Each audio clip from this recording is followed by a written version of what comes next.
Mateus 27, a partir do versículo de número 11. Jesus, diante de Pilatos, depois de ter sido traído, condenado pelas autoridades judaicas do seu tempo, e agora diante do governador romano. Mateus 27, 11.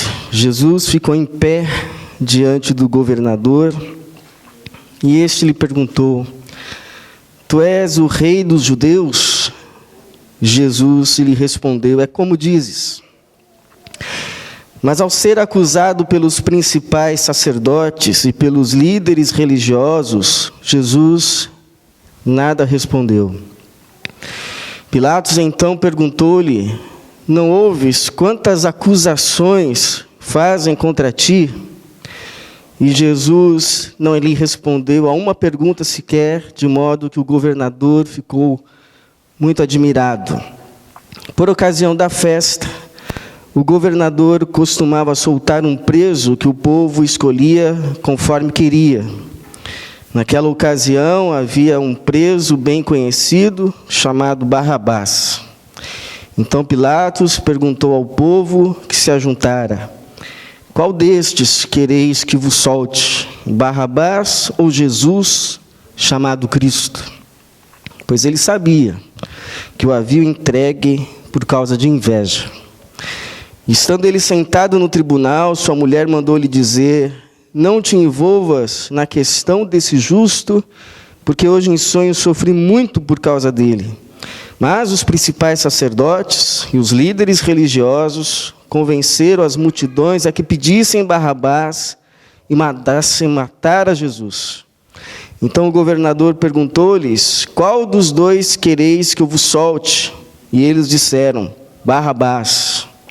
E Pilatos perguntou-lhes: Que farei então de Jesus, chamado Cristo? Todos disseram: Que seja crucificado. Pilatos, porém, disse: Mas que mal ele fez? Eles, contudo, gritavam ainda mais: Seja crucificado. Pai, obrigado, porque temos a Tua palavra, e pedimos que agora o Senhor a transforme em vida, traduza, e que por meio do Teu Espírito ela frutifique em salvação e para a Tua glória. É a nossa oração, em nome de Jesus. Amém.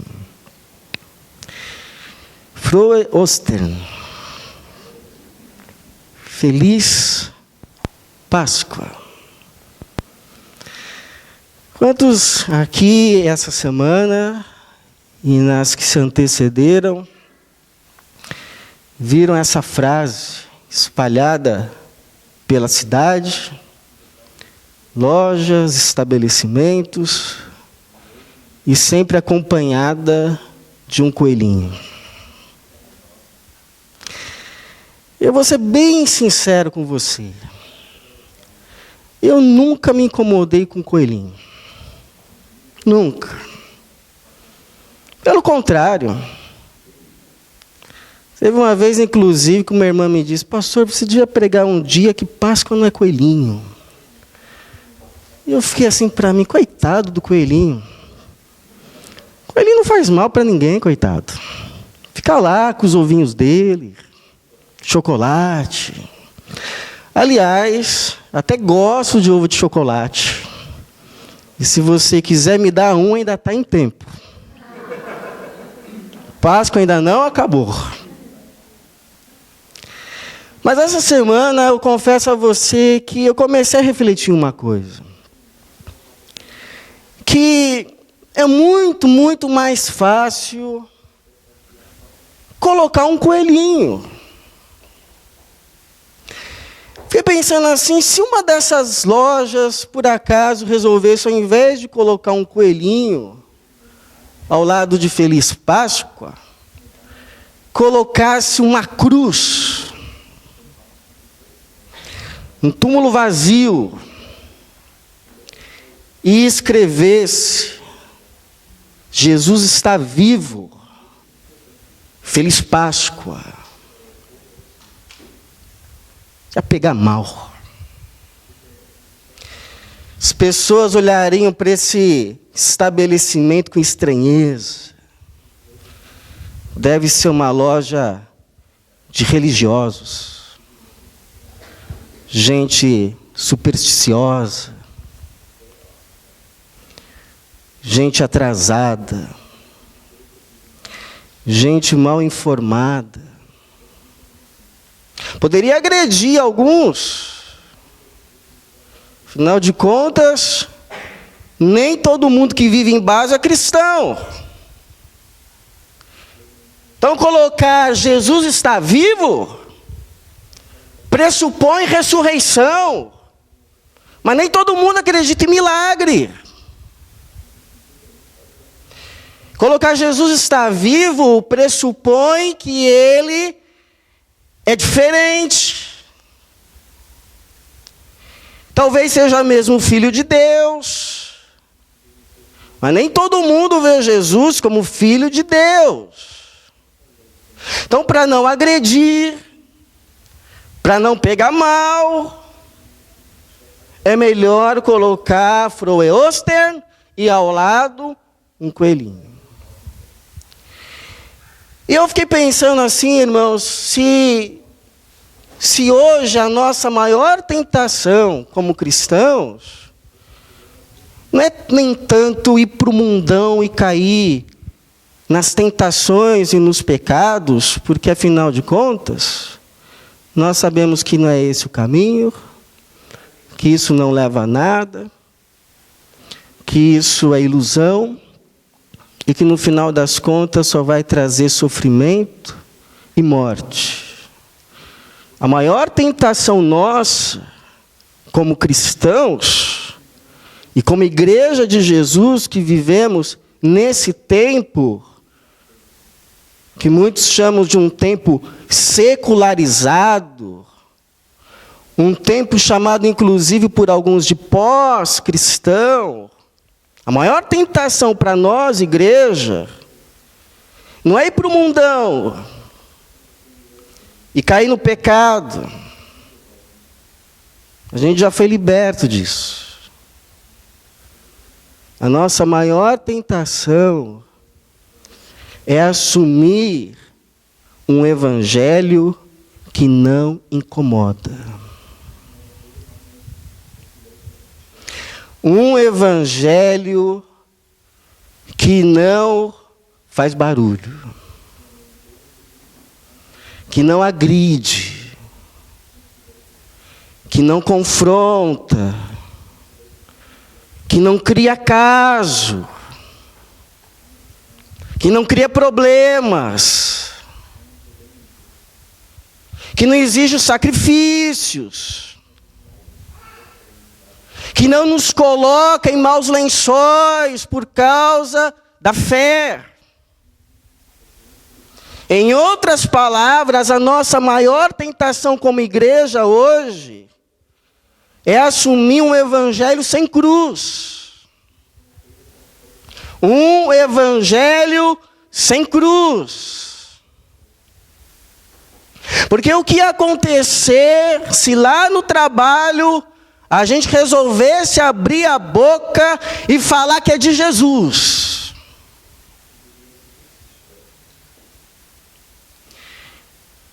O que ia acontecer lá na escola se numa discussão intelectual a gente levantasse a mão e dissesse: eu não penso assim. A Bíblia não fala assim. A gente poderia criar problemas. Alguém poderia colocar, ou querer colocar a gente numa cruz. E a gente não quer isso. Então a gente assume um evangelho de Frohe Ostern. Porque o coelhinho, ele não ameaça ninguém. E aí a gente assume um evangelho que não confronta, que não diz a verdade, que não tem cruz e que não salva ninguém. Não salva ninguém. Não salva ninguém. A gente quer ficar fazendo média com todo mundo, parecer inteligente, ser politicamente correto e não muda a vida de ninguém.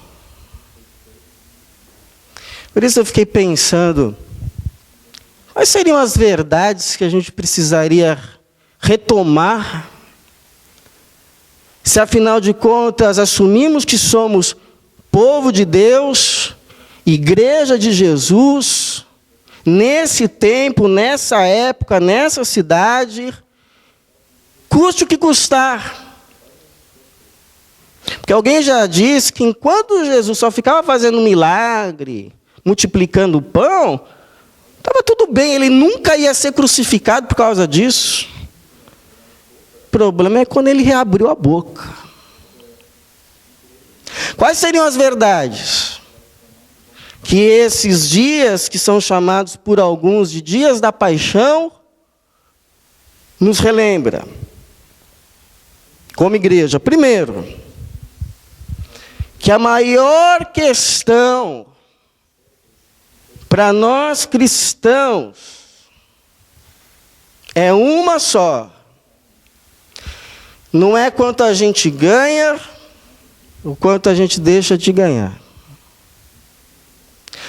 Não é o lugar que a gente está ou deixa de estar. Não é o que pensam ou deixam de pensar de nós. A maior questão para nós cristãos é Deus. Essa é a questão. Para nós, critério para fazer ou não fazer, decidir ou não decidir, é Deus. Como era para Jesus. Porque se a gente perguntasse assim para Jesus: ô Jesus, por que você não desceu da cruz, hein? Aquela humilhação toda. Aquelas pessoas ridicularizando o Senhor, cuspindo no Senhor, provocando o Senhor. Tinha gente lá dizendo assim: desce da cruz, aí nós vamos crer nele. Que vontade que Jesus descesse da cruz naquela hora. Senhor, por que o Senhor não desceu da cruz nessa hora e mostrou o teu poder? E aí ele diria assim para nós: a questão não eram aquelas pessoas. Mas Jesus foi muita dor, Jesus. Ele diria: mas a questão não era a dor que eu estava passando na hora. Ter sido traído, abandonado por melhor amigo, ter tido os meus pés perfurados, as minhas mãos, vergonha. A questão não era essa. Ah, já sei, Senhor, foi o teu amor por nós. Aí ele diria: não, de fato eu amo vocês. Inclusive, amo também aquelas pessoas que me crucificaram, tanto que orei por elas na cruz. Mas a questão também não foi essa. Puxa, Senhor, mas não ia ser muito bom para o Senhor descer da cruz? Não, mas a questão não é o que é bom para mim ou deixa de ser bom para mim. E aí a gente perguntaria de uma vez: afinal de contas, então, Jesus, qual era a questão que te manteve preso na cruz? E ele nos responderia serenamente: a questão era uma só. Deus. Deus, meu Pai. Meu Pai me enviou justamente para aquela hora, para eu morrer pelos pecados de todo mundo. Como é que eu poderia então descer da cruz? O que me manteve ali preso não foram aqueles pregos. Foi o meu amor por Deus, que redunda em amor por todos vocês. Então a questão para Jesus não era o quanto que eu ganho, o quanto eu perco. O que é melhor para mim e o que não é bom para mim. O quanto eu vou sofrer, o quanto eu vou ter prazer. Não, a questão para Jesus era uma só. Que Deus, meu Pai, pensa disso. E nós que assumimos o seguir a Jesus, assumimos também para nós, como questão maior da vida é essa. Para o cristão, Deus é a questão. Por quê? Porque a gente já aprendeu uma coisa. Nós que andamos com Deus já aprendemos uma coisa. Que quando para nós Deus é a questão, a gente pode perder muito. Mas quando Deus não é a questão, a gente perde mais. Quando Deus é a questão, por Deus ser a questão, a gente pode sofrer discriminação, perseguição, de todos os níveis e tipos. Mas quando Deus para nós deixa de ser a questão, a gente perde mais. Por exemplo, o Judas. Qual foi a questão para Judas tomar a decisão de entregar o seu mestre Jesus? O quanto eu vou ganhar com essa história? Eu segui esse homem aí 3 anos da minha vida, deixei a minha profissão. E agora, de uma hora para outra, ele diz que não vai mais ser rei de Israel. De uma hora para outra, ele diz aí que vai ser crucificado.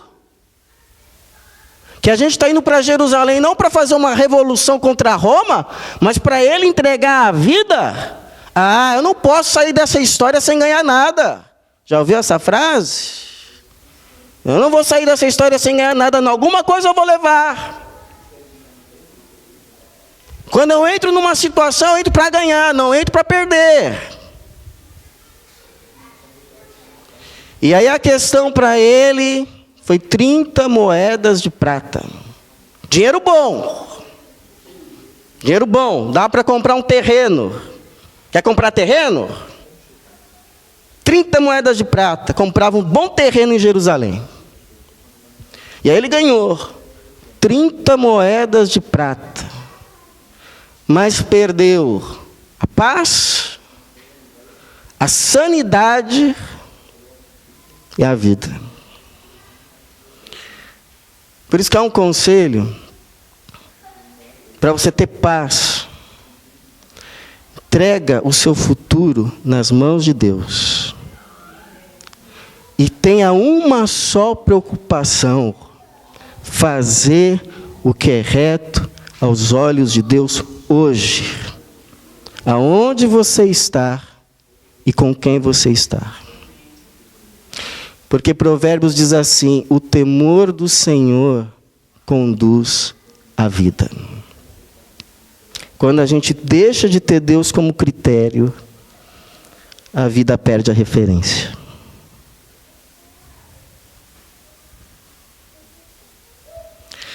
Segundo, quando a gente relembra a história de Jesus nos seus dias da paixão, a gente relembra que Jesus não apenas nos abriu o caminho para Deus, mas é o caminho para Deus.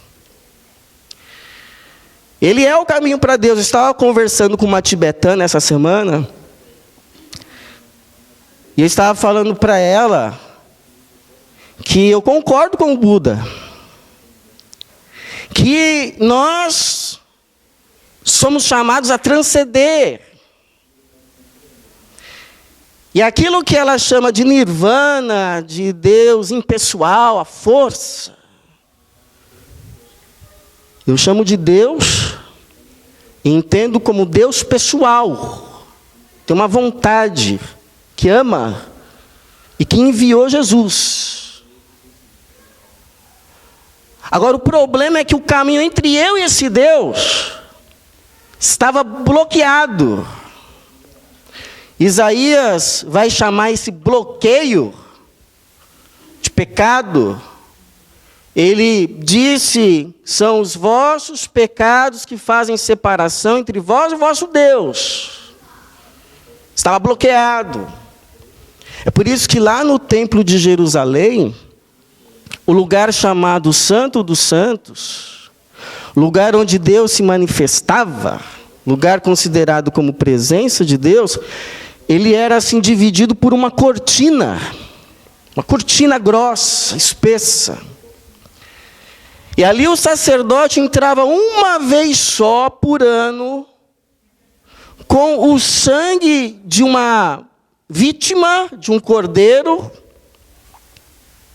significando que aquela vítima tinha morrido no lugar dos pecadores pelos pecados. Então ele pegava uma tigela com sangue, entrava lá no Santo dos Santos, por detrás das cortinas ou da cortina, e pegando um pouco então daquele sangue, ele aspergia sobre a arca.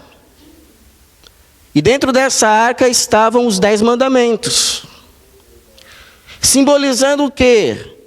Que o sangue de um inocente pagaria os delitos cometidos contra a lei de Deus.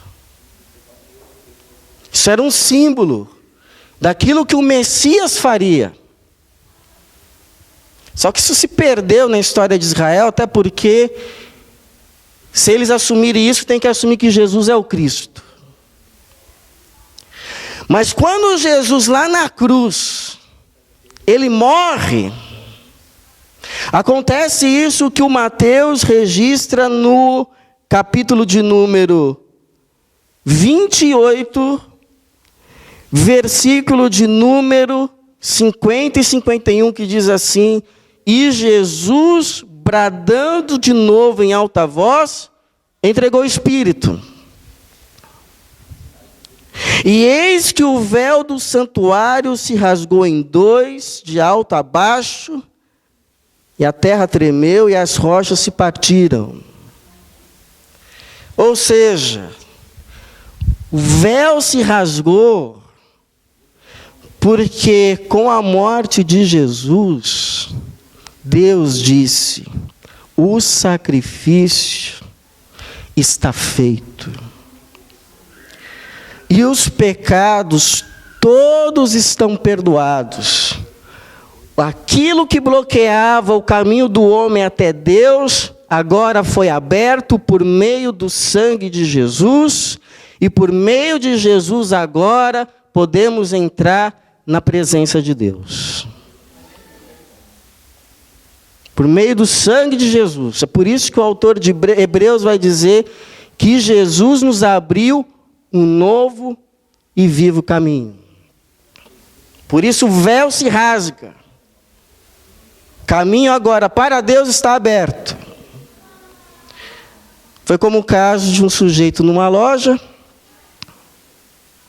que queria falar com o gerente e não conseguia, por 3 semanas. E aí, de repente, chega um moço e diz: o que acontece? É o que eu quero falar com o gerente dessa loja e não consigo. Venha cá. E o foi conduzindo por corredores, por escadas, e foi subindo, subindo, subindo, subindo, subindo, subindo, subindo. Até que chegou no último andar. Andaram por um corredor. Ei, você sabe o que você está fazendo? A gente pode entrar aqui? Fica calmo, fica calmo. Vem comigo. Aí no fim do corredor, uma porta, escrito diretor. Aquele jovem abriu a porta. Por trás da mesa um senhor de cabelos brancos. E ele diz assim: papai, esse senhor precisa falar contigo. É por isso que Jesus disse: eu sou o caminho, a verdade e a vida. Ninguém vai ao Pai a não ser por mim. Terceira verdade que a gente se lembra: que o mal tem os seus dias contados. O mal pode se levantar contra a nossa vida. O mal pode mostrar os dentes. Mas quem dá a última palavra a respeito da nossa história não é o mal, é Deus. E sabe por que é bom a gente saber disso? Porque às vezes parece que Deus some, né? Parece que é tanto problema, tanta situação, e a gente vê tudo, menos Deus. Você já viveu uma situação que você viu tudo, menos Deus? Parecia que Deus tinha sumido. Eu já vivi. Eu já vivi. Já teve vezes assim que eu tive que ajudar uma pessoa com problemas espirituais. E parecia que a presença do mal era tão forte que Deus não estava ali. A sensação que eu tive uma hora: cadê Deus? Cadê?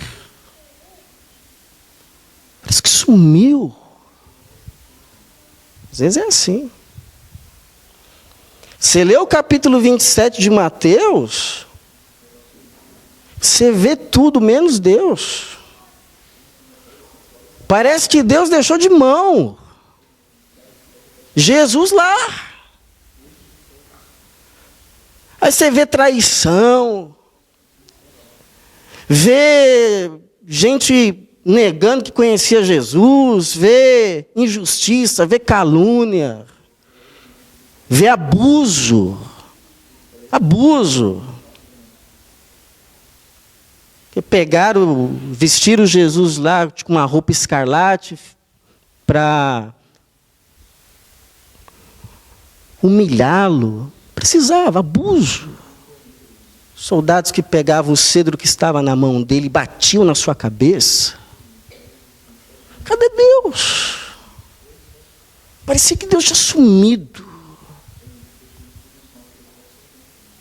Deixou pegar lá o filho dele, levar para uma cruz, e pá, pá, pá. E todo mundo lá desce da cruz. Deus quieto. Só que sabe de uma coisa? A história não termina no capítulo 27. Aí vem o capítulo 28. Então o capítulo 27 é o capítulo da cruz. Mas o 28 é o da ressurreição. O 27 é o capítulo da tristeza. O 28 é o capítulo da alegria. Porque as mulheres que ficaram lá vendo tudo e talvez perguntando: cadê Deus? Elas são as primeiras a verem Jesus ressurreto. E quando vem ressurreto, não se aguentam de alegria. Se jogam aos pés dele, abraçam os pés de Jesus ressurreto. Capítulo 27 é o capítulo da injustiça, porque Jesus era o Messias e era digno de receber o governo de Judá e de Israel. Mas não foi dado a ele. Ao invés de dar o trono, lhe deram a cruz. Mas no capítulo 28... Jesus, posto de pé, ressuscitado pelo próprio Deus, aparece aos seus discípulos e diz assim: é-me dado todo o poder, tanto no céu quanto na terra. Os homens não deram para Jesus autoridade sobre Israel, mas Deus dá a ele autoridade sobre todo o céu e sobre toda a terra. Capítulo 27 é o capítulo da morte. Mas o 28 é o capítulo da vida. Porque na história que Deus está escrevendo com o sangue de Jesus, não termina na tristeza, termina na alegria. A história que Deus está escrevendo pelo sangue de Jesus, não termina em derrota, termina em vitória. Não termina em morte, termina em vida. Por isso, saiba de duas coisas. Por maior que seja o mal que te acometa, primeiro, esse mal tem hora para acabar. Porque não tem noite que dure para sempre. Depois da noite vem o dia. Não tem tempestade que dure para sempre. Depois da tempestade se abre o céu. Não tem inverno, por mais longo que seja, que não dá espaço à primavera. Se você vê um dia o mal prevalecendo, ou sobre a sua vida, ou sobre a vida de alguém, você pode dizer assim: isso pode ser o começo ou o meio da história, mas ainda não é o fim. E segundo, seja qual for o mal que você experimente nesse mundo, nessa experiência de vida, não vai ser maior do que a alegria que virá depois. Esses dias eu vi um vídeo em forma de desenho, mas que tinha uma verdade. Era o vídeo de um jovem que estava pregando em lugar em que é proibido testemunhar de Jesus, e aí ele foi preso. E entre então negar a Jesus ou morrer, ele escolhe morrer. Ele é morto. E aí, no final, aparece ele correndo, em direção à cidade santa. E Jesus de pé, esperando, com a porta aberta. E aí me fez lembrar o que escreveu Paulo, que as presentes tribulações não são para se comparar com a alegria que nos está reservada. E se com Ele padecemos, com Ele também seremos glorificados. Por último, quando a gente relê a história da paixão, a gente se lembra que a gente tem o maior bem da vida já conosco: a presença de Jesus.